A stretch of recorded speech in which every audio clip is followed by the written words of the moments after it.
Nah oke guys, ini dia motor ini Kawasaki R6N tahun 2012.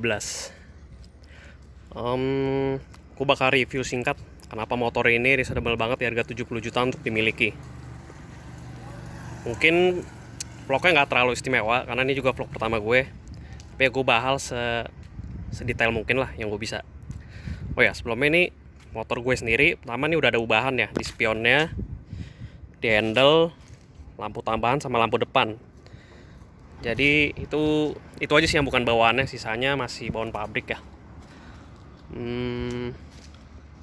Harusnya sih nggak mau ngubah rasa motornya jauh ya, karena ubahan itu aja. Kalau knalpot kebetulan ini standar ya, makanya suaranya harus banget. Belakang juga standar, sisanya ya bisa dibilang bener standar pabrik. Ban belakangnya udah diganti sih, tapi ukurannya sama kayak pabrik, 160. Nih gue shoot sedikit sekeliling motornya.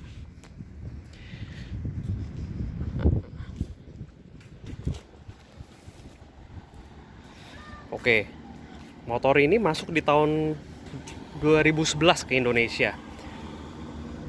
Awalnya mungkin Kawasaki bawa ini buat sebagai rider Ninja 250 yang mau naik kelas. Nah, dia dapat pilihan ini motor nih, 2 silinder 650 cc di harga 99 jutaan. Yang mana itu cuman dia doang kayaknya. Moge full paper baru, harganya murah meriah. Makanya di tahun-tahun pertama itu dia bisa dibilang lumayan rame ya, yang bahas juga, yang beli lumayan banyak. IR6N juga keluar bentuk fairing ya guys, namanya IR6F atau yang biasa dibilang Ninja 650. Cuma sepertinya nggak sepopuler IR6N sih. Dalam penjualannya juga lebih banyak IR6N. Harga barunya pun beda tipis ya, paling cuma beda di bawah 10 juta sih mesti ya. Kalau ini dulu 99, dia 100 lebih dikit. Nah, dari segi tampilan bisa kita lihat sendiri ya, dia motornya dari Kawasaki udah polos banget, nggak banyak stiker. Stiker cuma 2 nih, 1, 2. Bentuk depannya sih simple tapi padat. Dari tangkinya kayak punduk unta begini,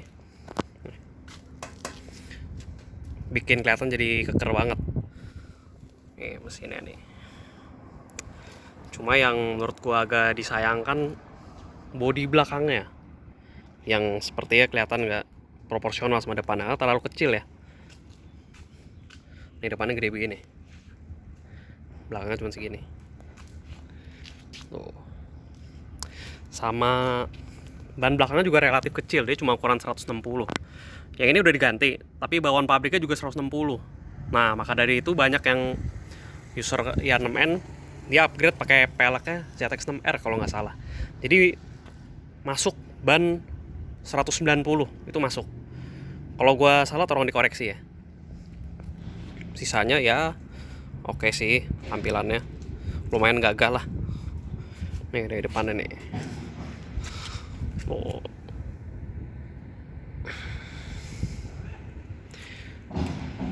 Lampunya kalau standar pabrik di single headlamp.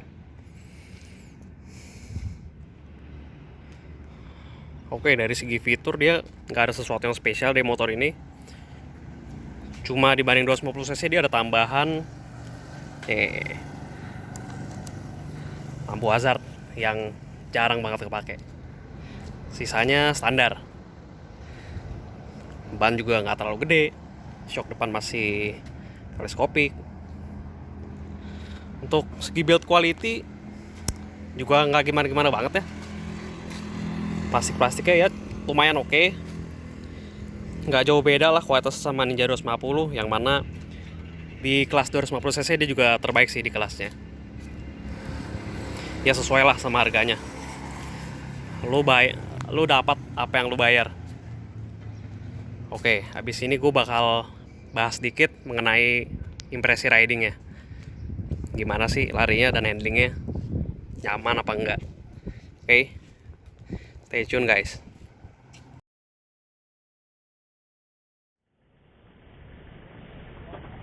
Yuk.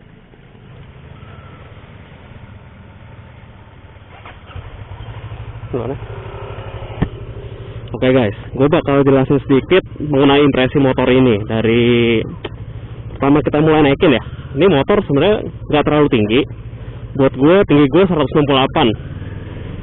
Itu agak jijik sedikit, tapi masih oke lah, nggak sampai bikin lo susah kok. Tapi yang jadi sedikit masalah, bodi motor ini cukup berat sebenarnya, 200 kilo lebih. Jadi lo mesti cukup hati-hati, jangan sampai entah gimana posisi motor miring, dan itu akan lumayan berat buat lurusinnya lagi. Itu aja yang paling utama. Sisanya ini motor easy to ride. Kalau lu belum pernah bawa moge, lu misalkan lu dari 150 cc, lu pasti bisa bawa motor ini. Yang penting yang tadi, jangan sampai motornya entah gimana jadi miring posisinya. Mungkin kalau lu tinggi lebih enak ya. Nah, kalau untuk posisi riding sendiri, ini posisi nyaman banget. Joknya empuk, stangnya tinggi, dan cukup lebar lah. Untuk manuver dalam kota ini enak banget kok.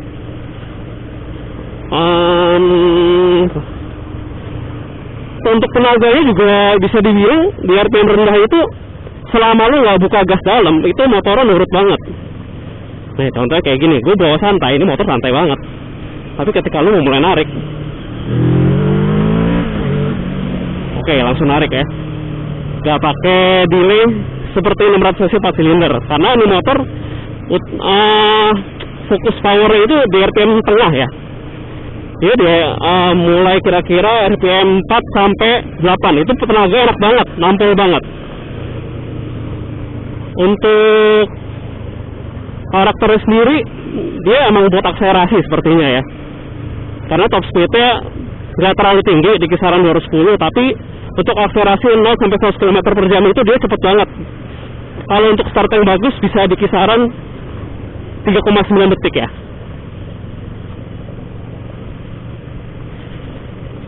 Oh ya, gue bahas sedikit handlingnya. Ini motor karena posisinya nyaman, posisi kaki juga nggak terlalu ke belakang. Jadi mungkin untuk jarak jauh nggak akan capek sih. Sama untuk selap-selip juga masih oke lah. Karena fokusnya emang motor ini city ride sama touring ya, bukan buat sport yang kebut-kebutan gimana sih.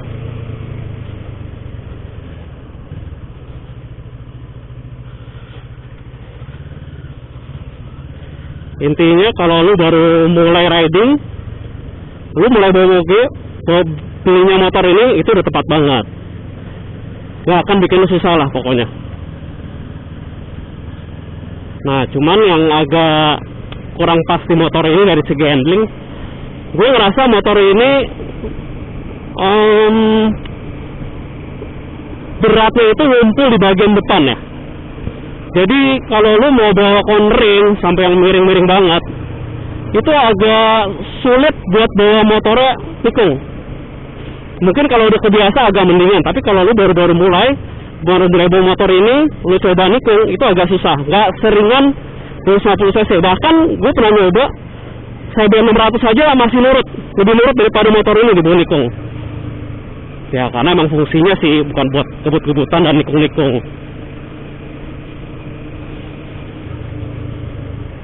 Depan ada jalan kosong guys, kita coba akselerasinya ya.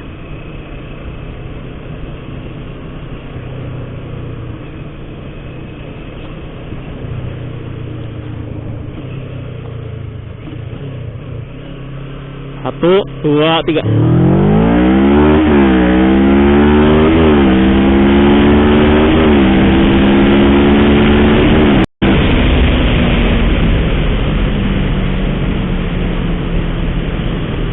Mantap buat motor 70 jutaan lari kayak begini.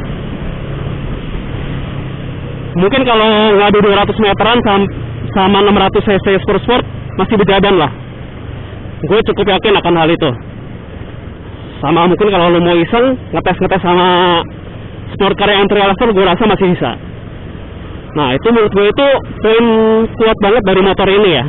Dengan harga 70 jutaan lo bisa dapat akselerasi yang kayak begini, itu sesuatu yang gak akan lo dapetin di motor 250 cc manapun. Oh ya, untuk tadi kan gue sempet bahas cornering ya, cuma gue gak akan ngetes di motor ini karena bannya udah cukup berumur sih. Gue gak mau ambil resiko lah. Mungkin kalau pakai ban soft atau ban yang masih baru, enggak, itu gue masih berani. Jadi gue cukup bahas di sini tanpa gue ngetes, karena sebelumnya sih gue pernah pakai motor ini juga. Jadi gue bisa kasih impresi sedikit lah. untuk konsumsi BBM ya, ini motor tuh lumayan irit ya. Untuk sebuah moge dia masih dapat 19,2 km per liter average, yang mana itu nggak beda jauh sama motor 250 cc kayak CBR atau Ninja 250. Itu di kisaran 23-24 lah untuk bawa, kadang ngegas kadang santai. Ini gue bawanya kadang gue gas kadang gue santai, masih dapat 19,2.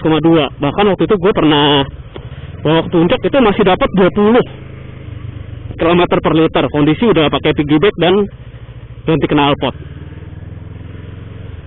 Mantep lah buat pemula mau main moge, beli motor ini udah cocok. Oke guys, selanjutnya yang gue mau bahas ini plus minus motor ya. Mari kita mulai dari minusnya. Ini motor punya suara yang kurang menggugah buat seukuran moge ya. Ini 2 silinder inline, tapi tone suaranya mirip-mirip Ninja 250. Cuma dia punya bass lebih kebas sih, jauh. Cuma kalau dibandingin sama yang 4 silinder atau 2 silinder L-twin kayak Ducati, jauh lah suaranya. Lalu kekurangannya bobotnya sih ya, yang tadi gue juga udah bahas. Ini motor 200 kilo, berat banget. Ducati Monster aja jauh lebih enteng, cuma ya harganya emang beda jauh sih. Terus paling bodinya ya, yang tadi gue juga udah bahas, bodinya belakangnya kurang gagah, tapi di depan udah lumayan oke. Apalagi ya, ya sebenarnya kekurangannya itu terbayar sih sama harganya ya. Oke lah, kita bahas plusnya sekarang. Plusnya itu dari segi harga, 99 juta waktu motor ini keluar, itu murah meriah. Lalu dari segi tenaga itu juga worth it banget lah kalau lo bandingin dari harga sama performance-nya ya. Itu terbayar banget. Nah, yang satu lagi nih yang orang Indonesia paling suka, gengsi. Ini biarpun sekarang second 70 jutaan, mirip-mirip sama Ninja 250 yang baru, tapi dia udah bisa parkir di lobby bro.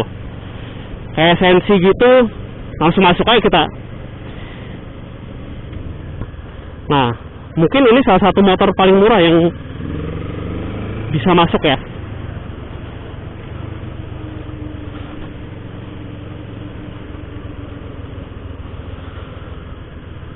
Kesimpulannya gue bisa bilang ini motor cocok banget nih buat lo yang mau naik kelas dari kelas 250 cc ke kelas moge, dengan harga yang relatif nggak beda jauh,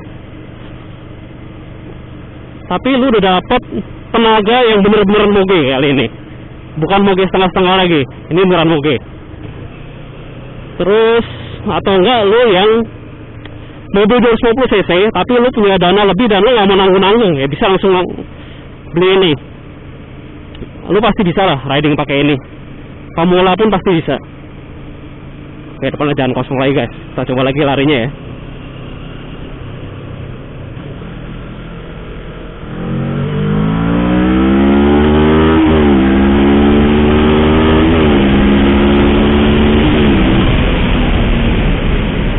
Mantap.